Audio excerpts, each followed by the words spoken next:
आप देख रहे हैं न्यूज नेशनल वर्ल्ड, खबर वहीं अंदाज नया। प्रदेश के मुख्यमंत्री यहाँ आए, बीजेपी के सांसद विधायक, बीजेपी के नेताओं ने कहा कि किसी प्रकार का 5 साल टैक्स नहीं लगेगा, आप महापौर हमारा बनाओ। हम अवैध कॉलोनियों को वैध करेंगे, महापौर हमारा बनाओ। हम जो शुल्क नक्शे का होता है, महंगाई के दौर में कोई शुल्क नहीं बढ़ाएंगे, महापौर हमारा बनाओ। तो मैं मानता हूँ शहर की जनता ने भरोसा किया और महापौर आदरणीय कानूनविद को बना दिया। कानूनविद की काम करने की शैली ऐसी निकली कि नगर निगम की अर्थव्यवस्था चरमरा गई, तनख्वाह बांटने के पैसे की स्थिति बची नहीं और शिवराज जी की तर्ज पे 50% कमीशन की नगर निगम कैसे चले, इसकी ओर वो अग्रसर हो गए। कानून के अमली जामे में पहना के 50% कमीशन महापौर, उनकी टीम, पूरी नगर निगम के कर्मचारी कैसे वसूल करें, उसकी नगर निगम बच गई। अरे डिवाइडर बने हुए को बनाना और उनमें कमीशन खाना, जो कर्मचारी है रोज नए कर्मचारी रखना और नेताओं के घर पे 20-20, 30-30, 40-40 कर्मचारी लगाना। जब आर्थिक स्थिति अपनी ठीक नहीं है तो खर्चे का बर्डन क्यों? जनता के खर्चा। शांतिपूर्ण तरीके से बातें हो रही थी तो वाटर कैनन, मैं बधाई देता हूं आदरणीय संजय शुक्ला जी को, आदरणीय चिंटू चोकसे जी को, सारे पार्षदों को, कांग्रेसजनों को कि जनता की आवाज को इतनी ताकत से उन्होंने उठाया। मैं ये लड़ाई विधानसभा चुनाव तक इनको मुंह की चटा देगी अगर ये कमीशन इनने ये जो टैक्स बढ़ाया है वापस नहीं लिया। अधिकारियों से 1-to-1 चर्चा हो रही है, अधिकारियों से अभी बात करी 100% ये पूरे मुद्दे को टैक्स के इस वादा खिलाफी को विधानसभा में लेके जाएंगे। अधिकारियों से बात हुई थी, अधिकारियों से जब 1-to-1 चर्चा हो रही थी तो वाटर कैनन का प्रयोग क्यों किया? यही तो हठधर्मिता है, तानाशाही है, अलोकतांत्रिक व्यवस्था है, ये इनका पाखंड है, डराने की प्रक्रिया है। पर कांग्रेस जन डरेंगे नहीं। मुझ पे अभी FIR की 10 साल पहले की सजा दी है, तब भी जेल जाए भेजेंगे, फांसी देंगे, पर लोकतंत्र में बिकेंगे नहीं। 50-50 खोखे में लड़ेंगे और जनता की आवाज बनेंगे। अधिकारी आने वाले हैं क्या कांग्रेस में? कुछ कांग्रेस में नाम चल रहे हैं काफी लोगों के। वेट करो, सैकड़ों की तादाद में बीजेपी के विधायक लेवल के लोग कांग्रेस ज्वाइन करने वाले हैं। ठीक है। नगर निगम कार्यालय का घेराव करने पहुंचे कांग्रेसी कार्यकर्ता, पुलिस ने वाटर कैनन से खदेड़ा, हल्का बल प्रयोग भी किया। शहर में नगर निगम की समस्याओं को उजागर करने के लिए नेता प्रतिपक्ष चिंटू चौकसे द्वारा अपनी कई मांगों को लेकर सोमवार सुबह नगर निगम मुख्य कार्यालय पर उग्र प्रदर्शन किया गया। इस दौरान चिंटू चौकसे के साथ सैकड़ों कांग्रेसी कार्यकर्ता मौजूद थे। चिंटू चौकसे द्वारा नगर निगम मुख्यालय के सभी गेटों का घेराव कर लिया गया था। सुबह से ही पुलिस के आला अधिकारी और कई थाना प्रभारियों को नगर निगम मुख्यालय के घेराव के पहले लगा दिया गया। बैरिकेड्स कर दी गई थी ताकि कोई भी कांग्रेसी कार्यकर्ता नगर निगम मुख्यालय में दाखिल न हो सके। वहीं प्रदर्शन के दौरान जब पुलिस ने देखा कि कार्यकर्ताओं का प्रदर्शन उग्र हो गया है तो पुलिस द्वारा बुलाई गई वाटर कैनन से कांग्रेसी कार्यकर्ताओं को खदेड़ा गया। वहीं पुलिस बल द्वारा हल्का प्रयोग भी किया गया।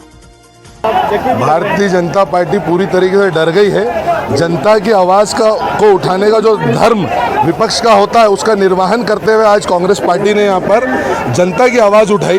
जो टैक्स जो वादे महापौर ने चुनाव के टाइम करे थे उसके विपरीत जो वो काम कर रहे हैं, इस पर आपत्ति, इस पर विरोध दर्ज कराने के लिए जब शांतिपूर्ण तरीके से कांग्रेस यहाँ पर इकट्ठी हुई तो बैरिकेड लगा के सबसे पहले उनको रोका गया, अधिकारियों से नहीं मिलने दिया गया। जब उनसे बात करी, उनको आगे जाके ज्ञापन देना गया तो बुरी तरीके से कांग्रेस के कार्यकर्ताओं पे, यूथ कांग्रेस के कार्यकर्ताओं पे वाटर कैनन चली गई, लाठीचार्ज हुआ।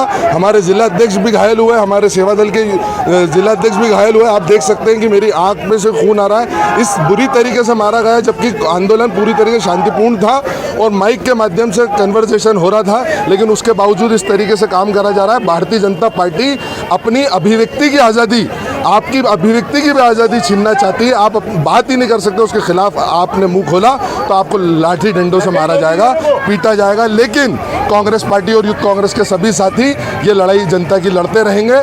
कांग्रेस पार्टी जिंदाबाद। रमीज खान। अत्याचार और पक्षपातपूर्ण गुंडागर्दीपूर्ण कार्रवाई का ये नज़ारा हमारे यूथ कांग्रेस के अध्यक्ष हमारे साथी रमीज खान जी को आंखों में किस तरीके से लगी हुई है। हम ऐसा क्या करने गए थे कि कांग्रेस के लोगों को आपको वाटर कैनन के माध्यम से वो भी इतने प्रेशर दे के भगाने की जरूरत पड़ी कि लोग उड़ के गए। क्या जरूरत थी लट चलाने की। लेकिन ये साबित कर रही है कि दाल में काला नहीं, पूरी दाल ही काली है। इंदौर नगर निगम जिस तरीके से काम कर रही है, जिस तरीके से इंदौर शहर की जनता पे टैक्स के रूप में बढ़ोतरी हो रही है, नक्शा शुल्क की बढ़ोतरी हो रही है, गंदे पानी की समस्या है, अवैध कॉलोनियों का नियमितीकरण नहीं हो पा रहा है, इन सब मांगों को लेकर हम आदरणीय महापौर जी से सवाल पूछने गए थे कि आपने अपने घोषणा पत्र में क्या बोला था, आपने नगर निगम परिषद की बैठक में, बजट सम्मेलन में क्या बोला था, आप कम से कम उसको तो फॉलो करो। आप बैकडोर से इंदौर शहर की जनता पर टैक्स के रूप में क्यों बोझा देने जा रहे हो। लेकिन चूंकि पूरे देश में आदरणीय मोदी जी के नेतृत्व में, आदरणीय शिवराज जी के नेतृत्व में और आदरणीय पुष्यमित्र भार्गव जी के नेतृत्व में अन्याय अत्याचार का बोलबाला है, लेकिन ये अन्याय अत्याचार ज़्यादा दिन चलने वाला नहीं है। अहंकार राजा रावण का नहीं चला, अंग्रेजों को नहीं चला, तो निश्चित रूप से इन लोगों का भी नहीं चलेगा। 2-3 महीने की बात है, फिर ऐसे ऐसे घूमना पड़ेगा। यही वाटर कैनन लट आपका पीछा करेंगे। तकलीफ उतनी दो जितनी सहन कर सको। हम तो लोकतांत्रिक तरीके से अपने बात कहने आए थे, इंदौर शहर की जनता की बात कहने आए थे, लेकिन आज जो भी हुआ वो इंदौर शहर के लिए दुर्भाग्यपूर्ण है, काला दिन है कि आज कांग्रेस पार्टी के लोगों के साथ इतना बर्बरतापूर्ण व्यवहार हुआ। प्रशासनिक अधिकारियों पे भी आरोप लगाया आपने कि आपके निश्चित रूप से 100% नेताओं के साथ में वो व्यवस्था जिनके सिग्नेचर से फाइल्स आगे बढ़ती है वो सभी जिम्मेदार है। 50% जैसा हमारे पटवारी जी ने बोला, 50% कमीशन की शिवराज सिंह जी की सरकार और 50% कमीशन की है नगर निगम। कमीशन के कारण किसी अधिकारी पे ना तो कोई कार्रवाई होती है और अधिकारी को भी पैसे मिल रहे हैं, इस कारण से वो आंख बंद करके सिग्नेचर पे सिग्नेचर किए जा रहे हैं। धन्यवाद। से हमारे नेतागण आदरणीय जीतू पटवारी जी और चिंटू चौकसे जी और समस्त नेतागणों की आपसी बातचीत हुई अधिकारियों से, और बातचीत के माध्यम से जो मुद्दे थे उन पर बात हुई, परंतु जैसे ही अधिकारी और नेता अंदर गए इन्होंने वाटर कैनन का प्रयोग चालू कर दिया और इस तरीके से वाटर कैनन का उपयोग किया कि मैं कम से कम 10 फीट घसीटता हुआ गया। इतनी फोर्स के साथ उन्होंने मेरे ऊपर पानी की बौछार बरसाई। अब मुझे अपना एक्सरा कराना होगा, उसके बाद ही पता चल पाएगा किस तरह की चोटें हैं, परंतु बिल्कुल हठधर्मिता पर उतर आई है इंदौर नगर निगम, क्योंकि ये जवाब नहीं देना चाहती, क्योंकि कहीं ना कहीं ये भ्रष्टाचार में लिप्त है। ये वाटर कैनन में कितने लोग घायल हुए? लाठीचार्ज भी हुआ है? लाठीचार्ज भी हुआ, वाटर कैनन भी चलाई गई। मेरे ख्याल में 15 से 20 लोग इसमें घायल हुए, क्योंकि बिल्कुल आंधाधुंध तरीके से वाटर कैनन का कोई तरीका ही नहीं था। इनको तरीका ही नहीं है वाटर कैनन चलाने का कि किस तरीके से कार्यकर्ताओं को, जनता को कंट्रोल किया जाता है। किसी की जान भी जा सकती है इस तरीके से अगर ये वाटर कैनन का और लाठीचार्ज।